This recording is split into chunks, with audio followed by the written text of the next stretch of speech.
everyone. Welcome to this edition of On Deck with Mercury. I am Vienna Town Manager Mercury Payton, and our topic tonight has to do with public safety and new technology coming to our police department.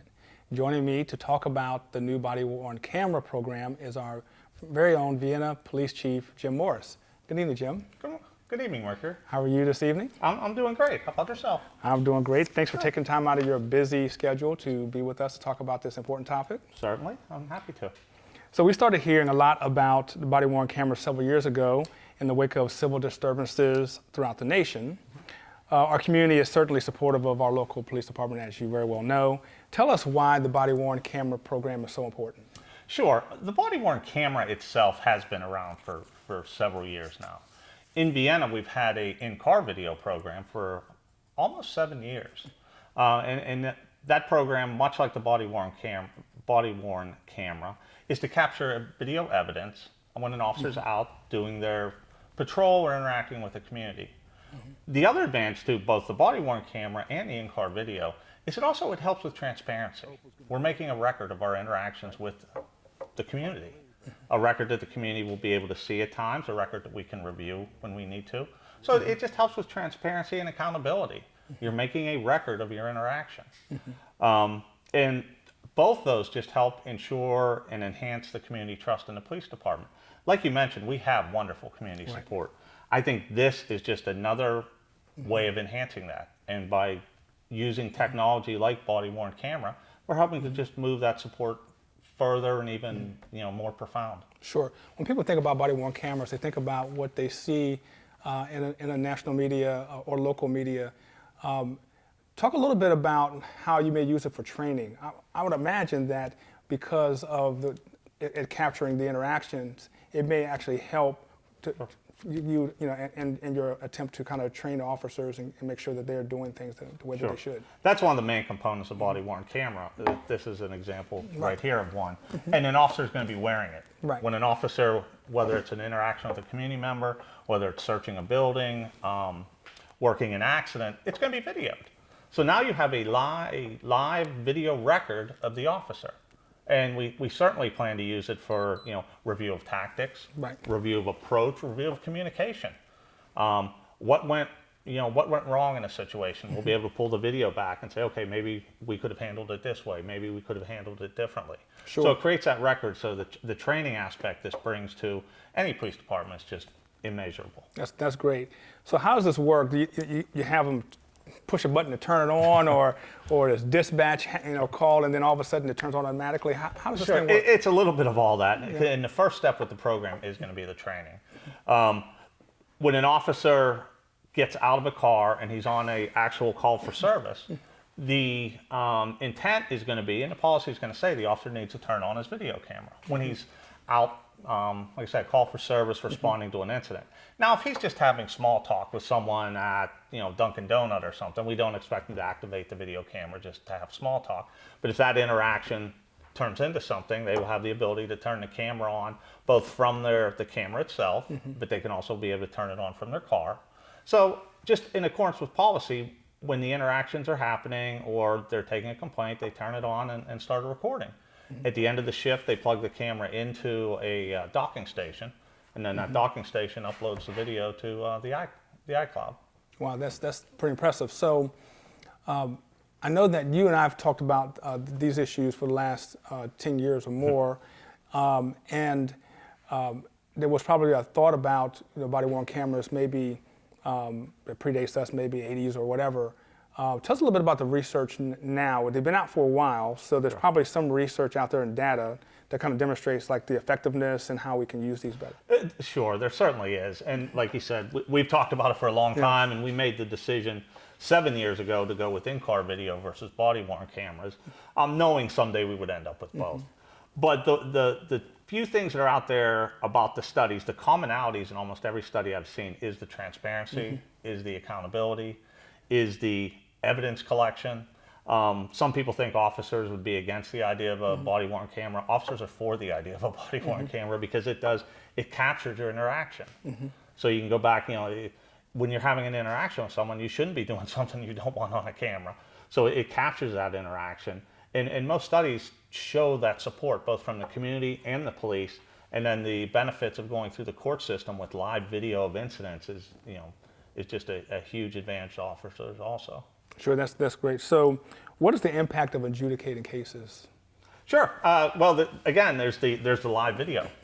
So when you go into a courtroom, and we see this now with in-car video, you go into a courtroom, it's almost unrefutable evidence because it's on the video. The traffic stop's on the video. The violation's on the video. The offense that you might be being charged with is on the video. So once it's shown in court, and a lot of times even before it gets to court, right, someone will get an attorney, and we will show the attorney the video, and they'll be like, okay, well, we don't need to go to court on this one. And it's really valuable evidence in any proceedings. Yeah, that's really great. It's amazing that you have this tool. It can help us to train officers, and then if you even see a pattern or something that you can really address to make sure the officers get better. I mean, the camera doesn't lie; it tells a story, right? It does. The camera is going to tell the story, and it's almost unrefutable, but also there's perception still in. You can see a camera, just like in the NFL with instant replay.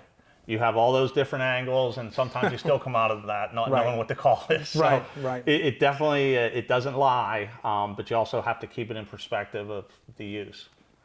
Well, that's a good way of putting it. I think that most people can identify with that example. As you mentioned, our police department has a great rapport with our community. But if we were to have a high-profile incident in Vienna, how soon could the public expect to see the video? Sure. That whole process is one of the items we're still working on in the body-worn camera policy, which we're rolling out. We're working with the town attorney on it to make sure we're capturing as many aspects of the program as we can. And that is one of the major aspects. I know, certainly just from the town's perspective, our intent will be to release the video. Right. But the timing of that release is always where it gets a little tricky. You have to take into account it's usually going to be an active investigation. It's usually going to involve more than just me. It's going to involve you. It's going to involve the town attorney. It could involve the Commonwealth attorney.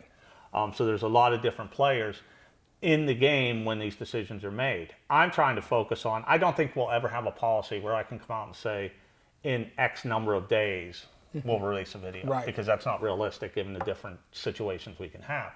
But I do think we can have a policy that can say, in X number of days, these people will be at the table. And we will sit down and be reviewing all of the components I talked about. What is the prosecution? What is the civil liability? What are the concerns here? And then we will make the decision on releasing it. Yeah, that's a really good approach. So how much do these things cost? I mean, are they cheap? Are they really expensive? What's the price range in this? They're expensive. When I came in front of council on February 28th and got approval for almost $225,000 for a 5-year contract with Axon is the company to provide full body cam program for us. For the whole department? For the whole department. Everybody will have it. We'll have extras. That money will supply the camera itself. It'll supply a change out after 2 years into the program, and then another change out. It'll also supply all the storage. That's usually the big stumbling block in especially body-worn camera programs, is the cost of storage. It's very, very expensive. Luckily, with ARPA money, we were able to get the money to arrange for the contract and the storage. Right. I mean, with that ARPA money, you mentioned that. I mean, $17 million in federal funds were appropriated to the town in the wake of COVID-19 pandemic. So it's good to see a portion of that going to this effort here.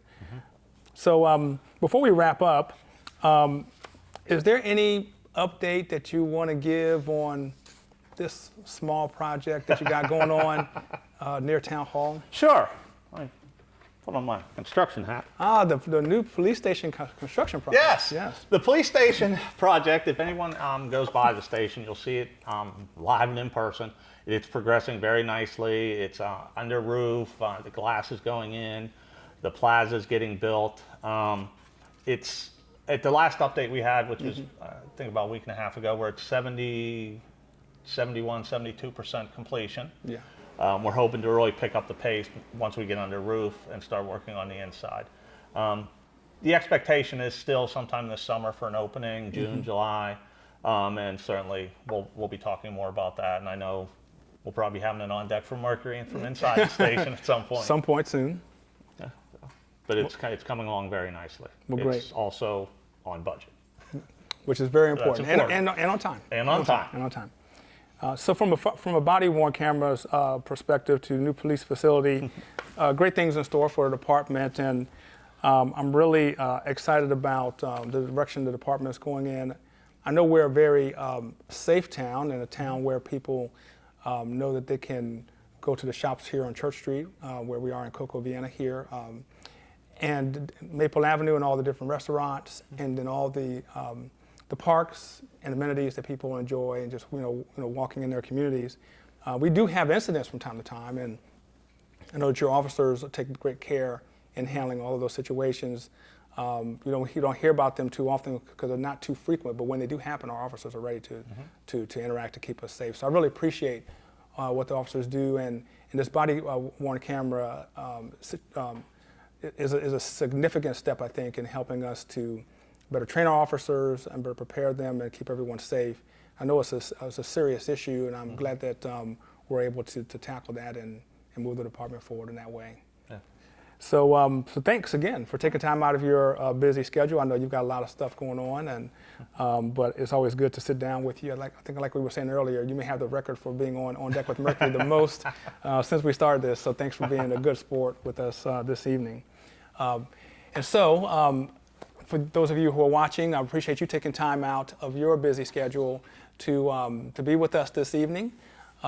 This is an important topic, as I just mentioned, and I'd like to thank Cocoa Vienna for allowing us to bring this important topic to you this evening so that you may know a little bit more about body-worn cameras and the latest that is going on with the police department. So we'll see you next time. I hope that everyone has a wonderful end to the winter as we start spring here at the end of March. So thanks a lot and take care. Bye-bye.